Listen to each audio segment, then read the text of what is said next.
Hey guys, thanks for tuning in. This is episode 11 of the 300s podcast, and we're once again going all Game of Thrones. I'm sitting here with Joey B. How's it going, Joe?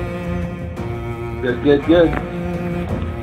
Now, there is a lot of stuff going on in the Queen's Justice, episode 3 of the season, and I think one of the things that has been most weighted was including Jon Snow and Khaleesi sharing the screen for the first time after 6+ seasons of buildup. They're finally on screen together. That was a weird thing to see.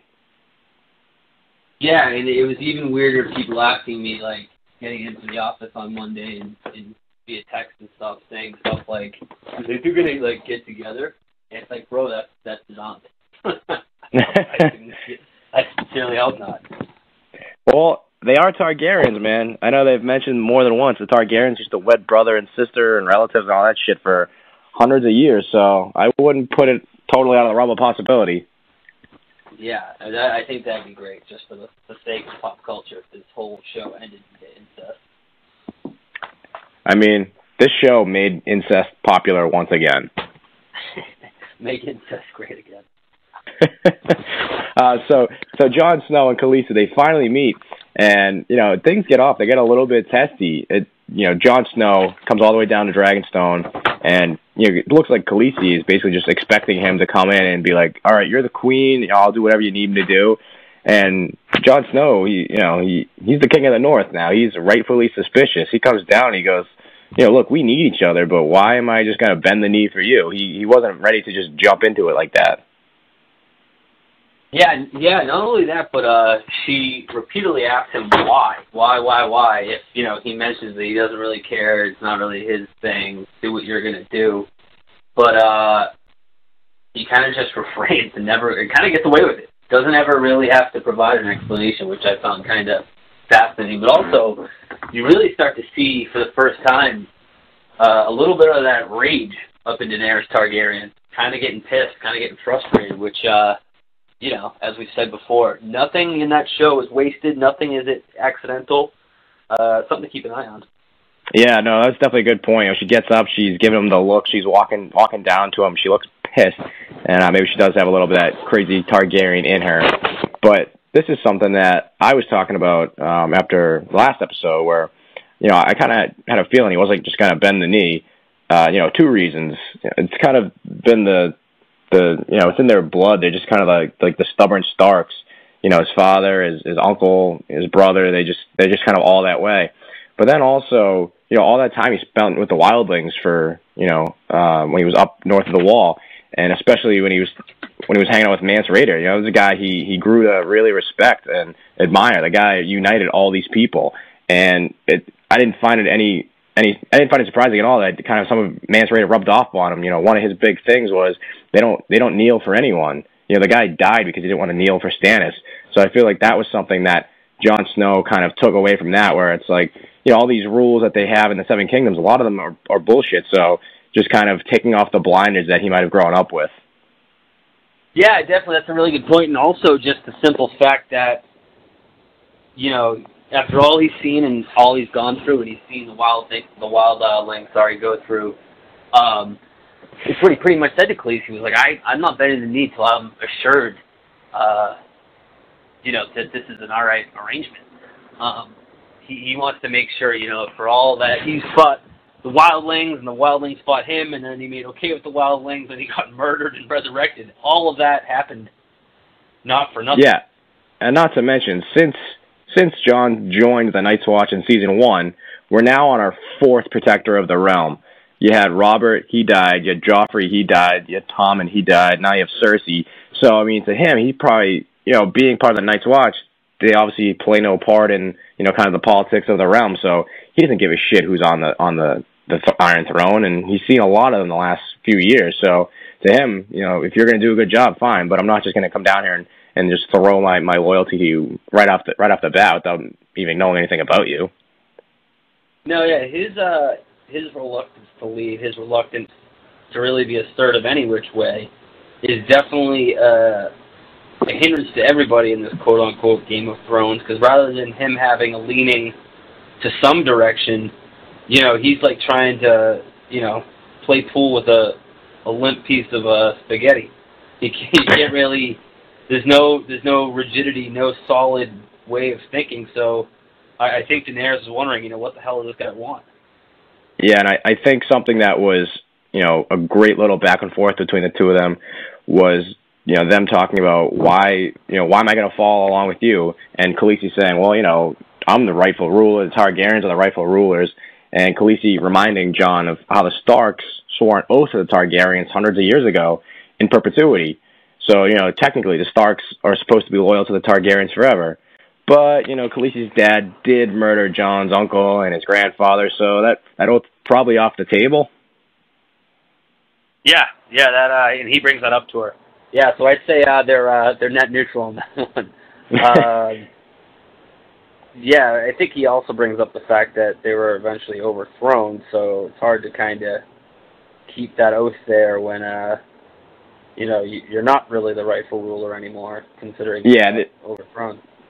There's no rule of succession anymore. I mean, there was the Targaryens, but then they got overthrown, obviously, by Robert, but they still called him the usurper, and now she's coming. She's never even been in Westeros besides when she was a baby, so, she doesn't really have any rightful claim any more so than Baratheon did, really.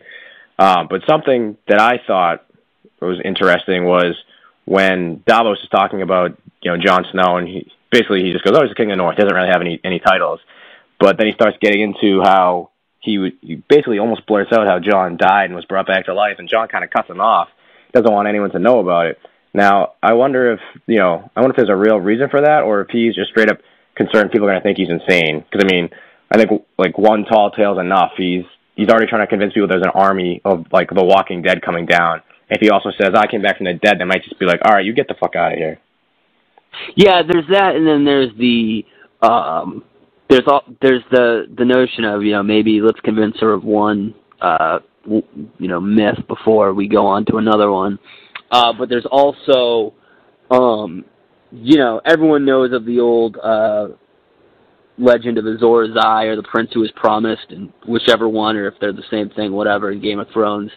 And Jon could have been reluctant to tell that story and maybe have Daenerys think that this guy's coming after my crown and is kind of a wolf in sheep's clothing.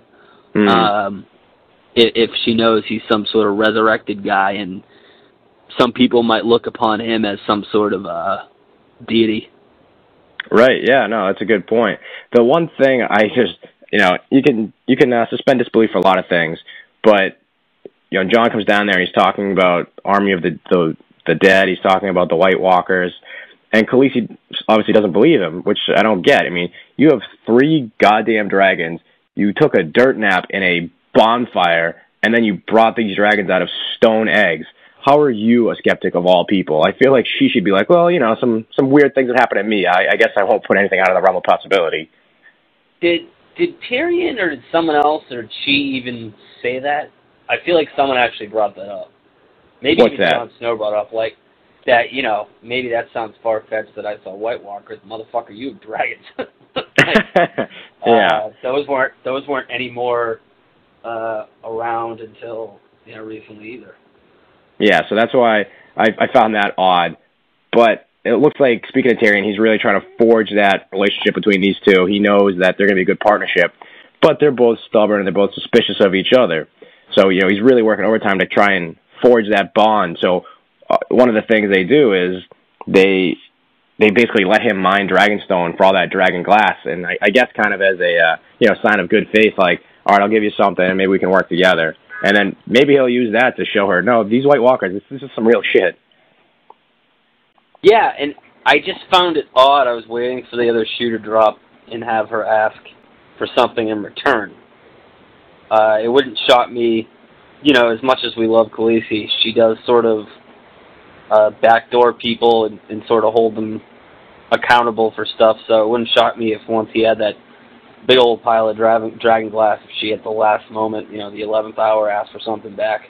Who knows what it could be? Yes, and I forget. The North doesn't have much to give. Well, besides, the army that they have, because I think when they first met, it was, all right, Jon Snow, we'd like to have you, come with us. Whereas now I think it's more of, we need you, especially after, the Greyjoy fleet got burned up, and now she's got the Unsullied stuck on Casterly Rock after that shit backfired. So I think it's kind of her branching out, being like, all right, I need to give a little to get a little. Yeah, no, that's true. Yeah, she definitely probably wants to make sure the North is on her side. Yeah, I mean, it make nice. I think that's what her and Tyrion were pretty much talking about. Now, something that I think is going to be interesting to watch with Tyrion. So we saw the Unsullied. They took Casterly Rock. They went through the drain pipes, the underground under the city, and it kind of looked like it was another one of Tyrion's. They reversed Shawshank their way in. Yeah, exactly. And it kind of looked like it was another one of those like brilliant plans from Tyrion. Kind of similar to what they did with Blackwater Bay. He really knew things people didn't that helped them win. So, this is a guy who really he fancies himself the smartest guy in the room. But with the Casterly Rock, he got outsmarted. I mean, he fell right into a trap. The Greyjoys burned their ships alive. And then Jaime took the Lannister army down to take over Highgarden. So the Unsullied are stuck in Casterly Rock, and it kind of looks like Tyrion just kind of fell into a trap. So I'm wondering, are we going to see any effects from that? Him not being the smartest guy in the room anymore. Is that going to rattle him a little bit? No, he's still the smartest guy in the room. It's just they don't have a true military strategist. They don't have a military guy. He's still the smartest. It's just when it comes to military matters, he knows nothing, and his brother's arguably one of the better, field generals in the world. Yeah, I mean, it's just now the Unsullied have to march all the way to Highgarden. Daenerys has now lost Highgarden, which I don't think have much of a military to begin with. I think it's more that they have money. Yeah. And they have backing. They have, bannermen. But, so now they have to march all the way across Westeros with no ships. And, yeah, it's like playing a Thursday night game after a road game for the Unsullied. And this shit's falling apart for her real quick, because I know the plan with them was, all right, we'll use the Tyrells, we'll use Dorne so we can have Westerosi armies try and take over King's Landing, so it doesn't look like we're just invading and burning the place down. And in the second episode, she lost the Sand Snakes, so it looks like they're out for the time being. Obviously, just lost all the Tyrells, and now she's got her, castrated Unsullieds up the coast, so she might just have to let the dogs out, let the Dothraki just start raiding. Yeah, I mean, God, I should know this. We're fucking doing a podcast. I should remember this stuff. But someone says, I believe it's Tyrion, the first episode of the season, it's probably going to be the quote that kind of defines the season, which is, people like to choose the winning side. And in that first episode, it was hands down Khaleesi. And now, without Dorne, without Highgarden, I wouldn't say, they're completely out of it, but obviously it's not looking great for Khaleesi, especially if they really need the North. And with the North, you need to convince Littlefinger to go along with things. That's he might hold the ultimate trump card. Yeah, things have flipped pretty quick. Even the Iron Bank was looking like they were about to jump ship on the Lannisters, and Cersei channeling her inner Tywin was just like, no, look, we got this. Stick with us. We'll get you all the gold you need. So it's kind of like Khaleesi came into town. It looks like she was just going to roll, and then they sat back and they waited. And that's kind of starting to blow up in their face a little bit. She's looking like she's losing ground. I think even in the preview for next week, she's saying, I'm losing. What the hell am I supposed to do right now? Yeah, I've heard a lot of people criticize the fact that they just said it was a little unrealistic that she's waiting 7 years to go after King's Landing. Now she's didn't. She hasn't. You'd think that would have been her first move. I mean, she had all the, all the pieces in play. Why wouldn't she just go after it first episode? Yeah, I thought the same thing, but I think it is a good point that she wanted to use the Westerosi armies rather than just kind of, break down the walls with the Unsullied and, with the Dothraki, because that's what Cersei's been playing against playing, against her the whole time. She's saying when she's calling the Bannermen to King's Landing, trying to rally them together. Like, she's bringing these savages over. She's bringing over these castrated people. They're going to burn your houses down and, like, rape your families and all that. So I think that would kind of been a rallying cry if she just shows up with her special army. But if it's Westerosi, if it's Dorne and it's Highgarden coming to town, all the other houses might look around and say, yeah, but you know what, Lannisters, maybe it's time for you guys to get lost. Yeah. No, 100% agree. Now, moving on to another house, we got House Stark, and one of the biggest homecomings was Bran returning to Winterfell and seeing Sansa for the first time since the pilot. Fucking John Malkovich, motherfucker. Yeah, that homecoming was not quite what she expected. I mean, he was just to be like a happy little kid, and now he looks like a serial killer. He's calling himself the Three-Eyed Raven, and I literally laughed out loud. He goes, "I'm the Three-Eyed Raven," and she just looks at him in deadpans. I don't know what that means. Yeah, it's he got this weird kind of like Willy Wonka vibe, kind of just space cadet. Someone said, I read somewhere online, maybe when he keeps saying I am the Three-Eyed Raven, it was the Three-Eyed Raven, maybe when we were seeing that older guy, that's actually Bran from the future, and he knows Sansa's going to do something bad, or Jon is, or something, so that's why he's saying it's complicated and that kind of shit, so who knows, though?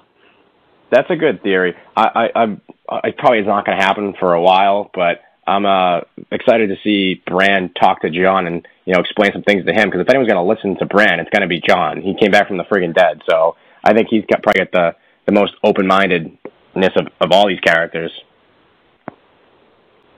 Absolutely, no, 100%. Something that I actually noticed, it was somewhere on the internet. They were doing like Easter eggs that you might have missed, and we were just talking about Littlefinger in Winterfell, and they're talking about, what are they going to do to plan for the winter, and, what they need to have people ready to go just in case.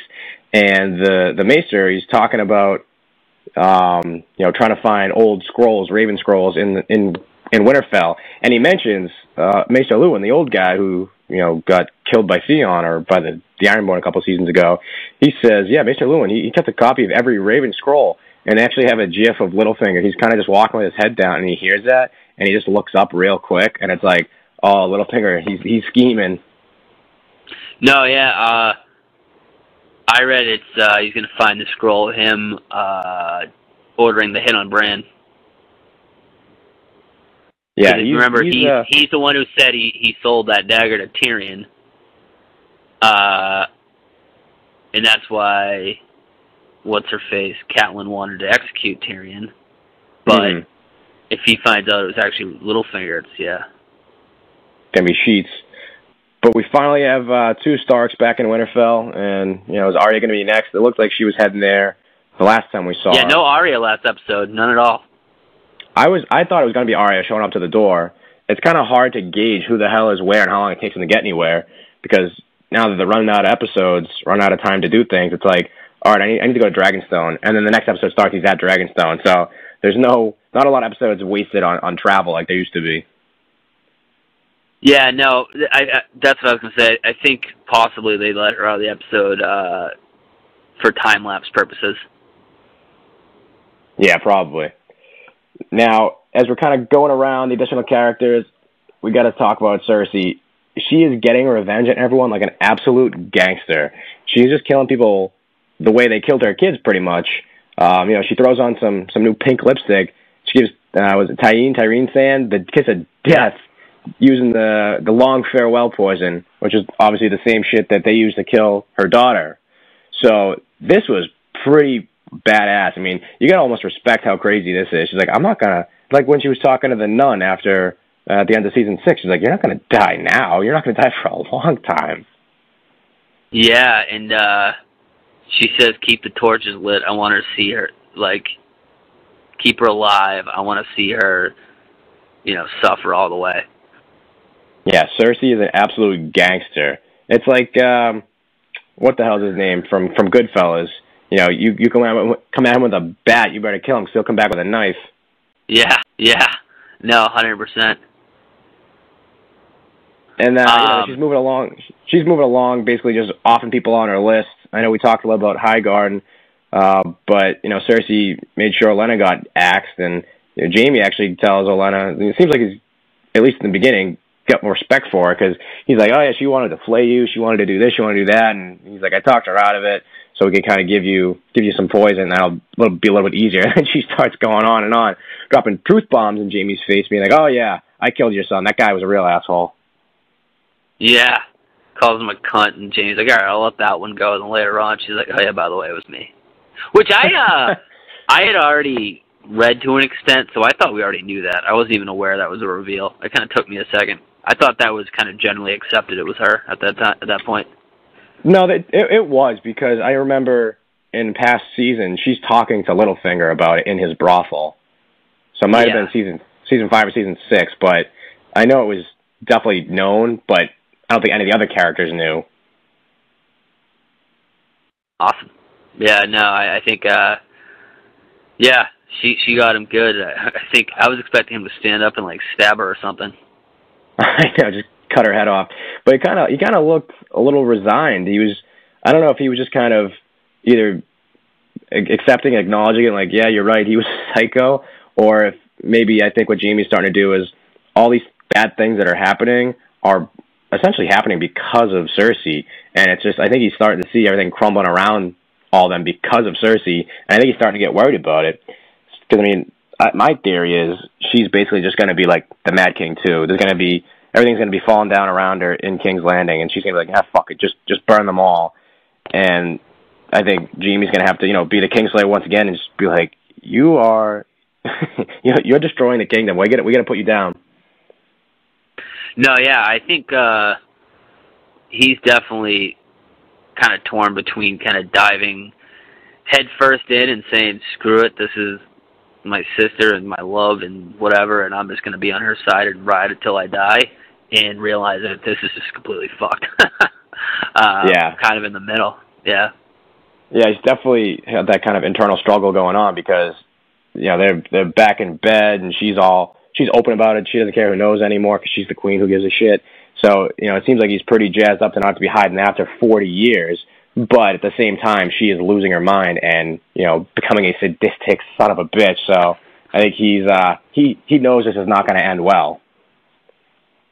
Yeah, so little Easter egg there I kind of picked up on what was pointed out to me. That handmaiden who kind of walks in and sees them, or that they allow to see them, has kind of come up the ranks by supporting Cersei. She's the one who caught Sansa finally getting her period, so that obviously now her and Joffrey can have a kid.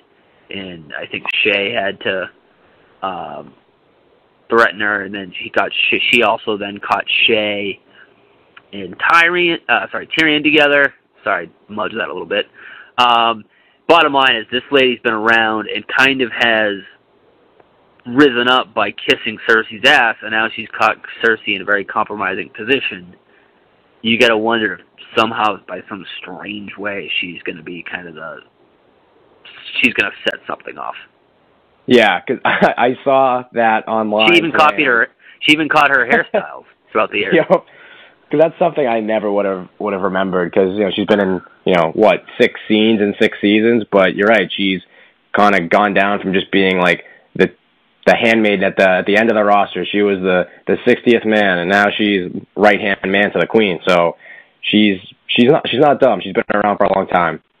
Another Easter egg that I picked up on was Olenna, when right before she dies, she's talking to Jaime about Joffrey, and then she says, "Oh, I noticed you started carrying a sword around. What was it called?" And it's that what is it, Widowmaker? But that's a great reveal, because the sword that Joffrey had, the Widowmaker, that's Valyrian steel, and I know Jaime had his other Valyrian steel sword that he gave away to Brienne. So yep. Now we know he's got one as well. So that's another There's got to be a Reddit map on that somewhere. Where are the Valyrian steel swords around the country? Yeah, doesn't Jorah have one? Or am I insane? So, I don't think he does, because the sword Jon Snow has was the one that Mormont gave to Jon. So he got, so you got that one. You got, actually, Samwell Tarly has one. He took it from his dad in that shitty episode when he goes home and gets yelled at. Yeah. And then you got Brienne's got one. Jaime's got one. Who the hell else has one?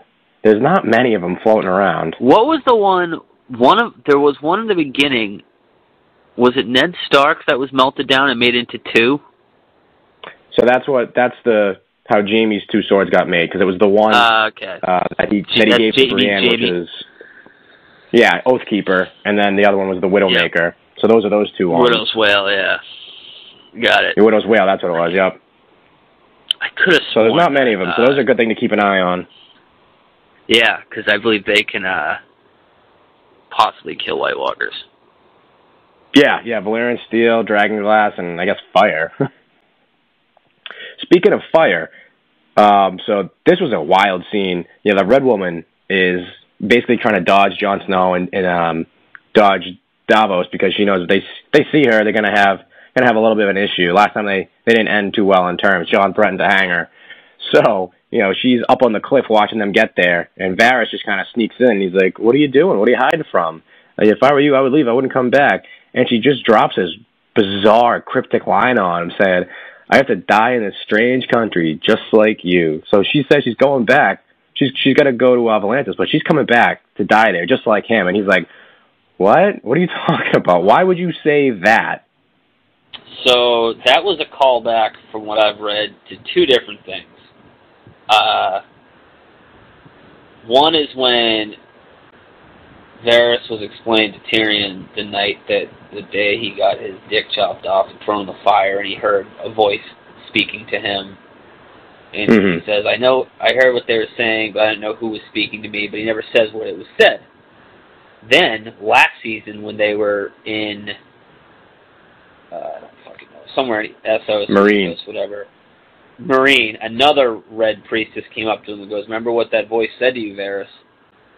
Yeah. So, I think the red priestess was referring to something about that, and that's what the look in Varys' face wasn't "what the hell," it was "how the fuck do you know?"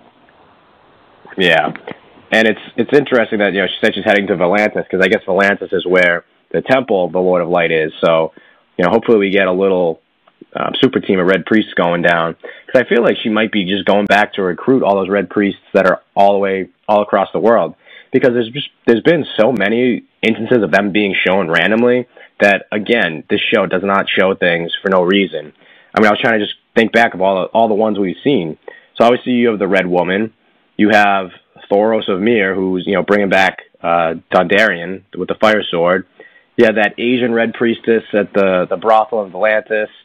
You had a red priest preaching to the crowd in Marine when Tyrion and Varys are running the show when Khaleesi's gone. And then we have the one that you were talking about that was talking to Varys last season. That's a lot of world building for this random fanatical religion and random references, unless there's a bigger storyline this is going to play into. Sure, no, absolutely. It reminds me of I don't know, this might be too deep of a reference here. I don't know if all those, what you were talking about, that army of red priests and priestesses. I don't know if you ever remember the game or ever played Age of Empires, where you'd annoyingly run into an army of priests from another nation, and they would just convert all your soldiers into theirs, and they would all just kill you. It would be so fucking annoying. There's nothing you can do except just carpet bomb them to get rid of them. Who better to compliment Khaleesi and Jon Snow than the Lord of Light himself? I mean, you got the red priests, their obsession with fire, hooking up the Targaryens, and we've already seen the Red Woman bring back Jon Snow once. We've seen Thoros of Myr bring back Dondarrion several times, he said. So I feel like she's going back. She's going to recruit a whole group of them, bring them back, and maybe pick up some new special powers over in Volantis. Yeah, I think it's really underrated too about how she said, I brought ice and fire together. I feel like no one's really, we haven't even mentioned that yet. Yeah.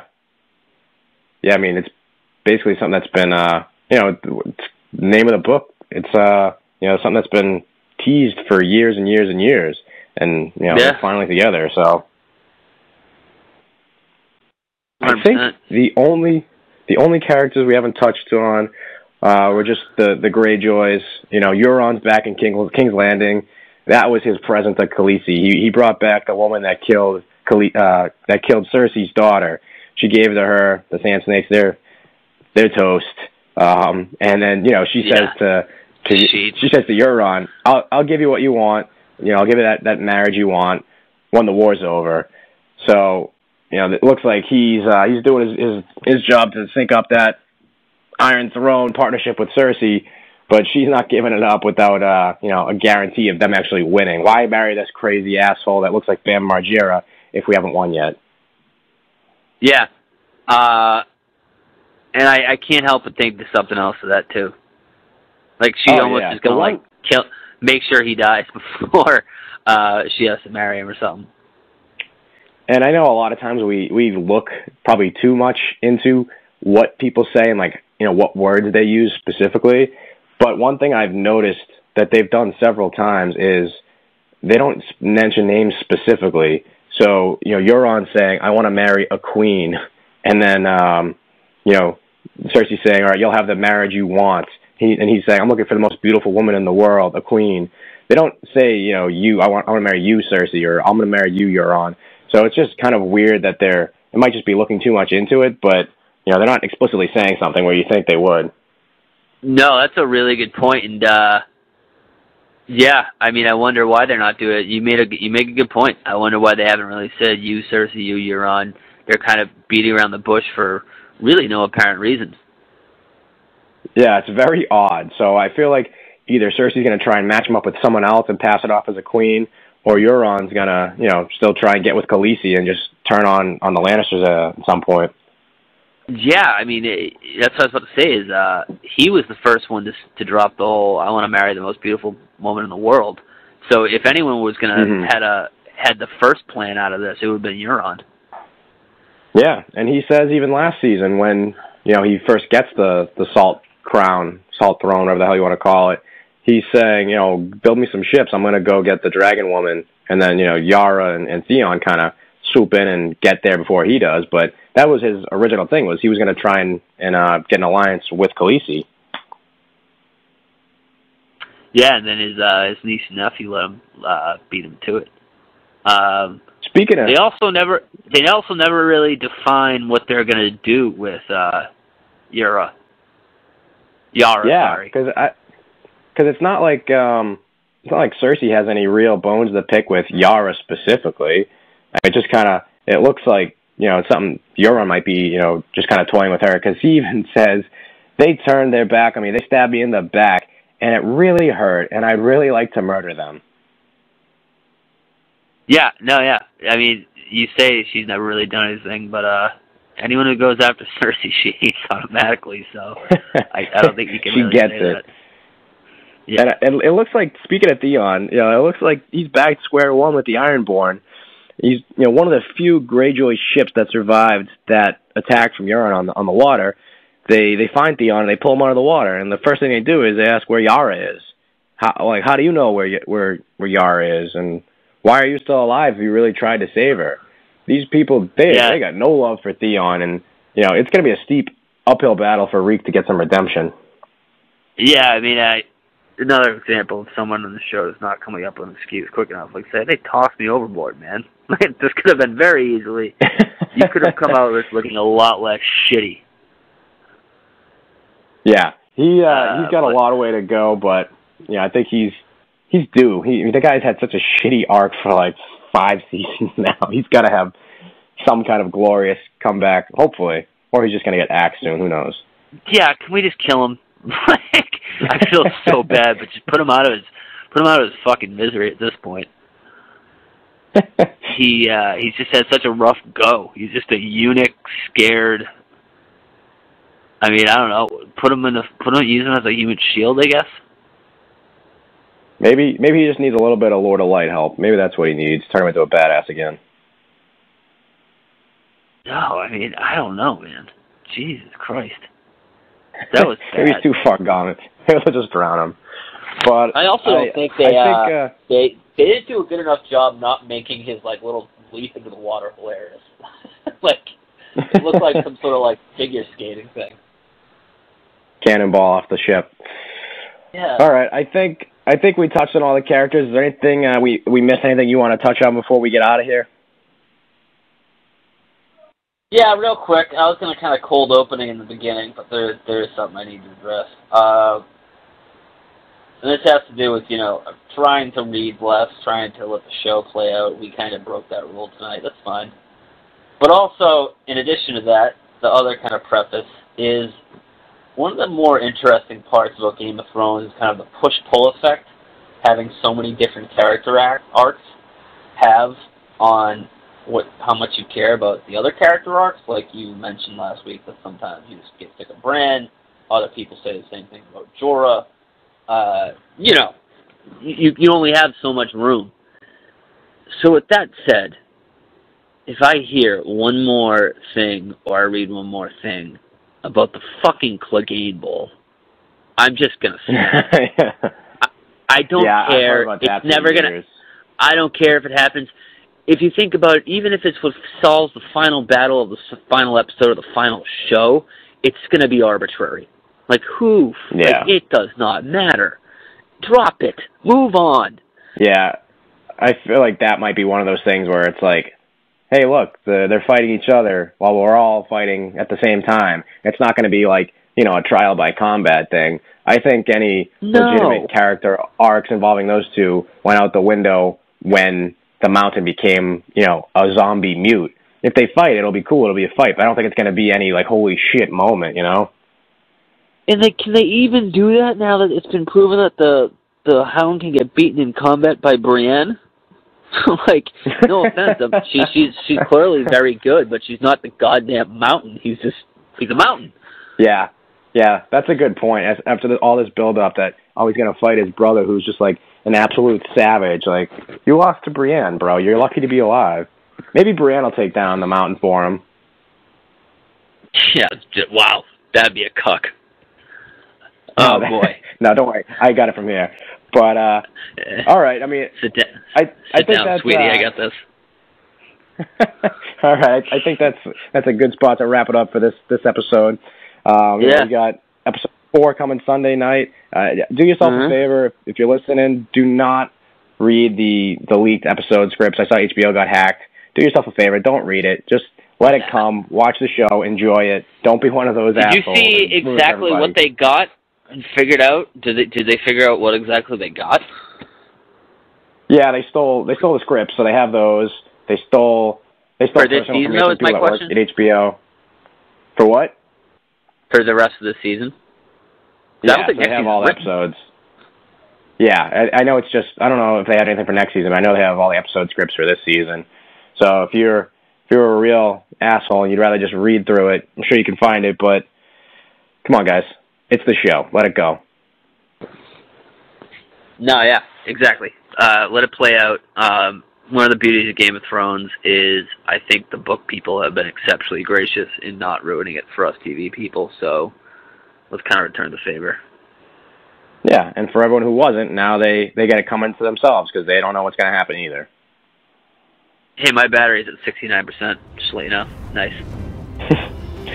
All right, well, at that note, I'm going to wrap it up. Sunday we'll check out episode 4. It's going to be a good one, and then we'll touch base next week. We'll do our recap again. So, Joey B, thanks for joining us, and we'll talk to you guys next time.